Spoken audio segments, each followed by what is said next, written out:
Since 1999, employee safety in the workplace has become a major concern for employers.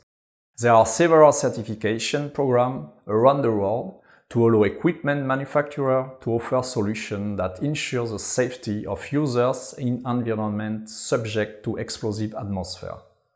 At the European level, any manufacturer wishing to offer a hardware solution for use in hazardous atmosphere must comply with the ATEX Directive 2014/34 European Union.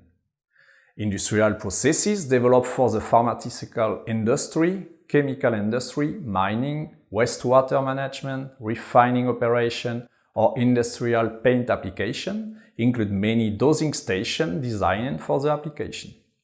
As soon as the dosing requirements are expressed in an ATEX environment, the range of available solutions is considerably reduced, given the constraints to be met. Today, Dosatron can help you with your processes in ATEX environment.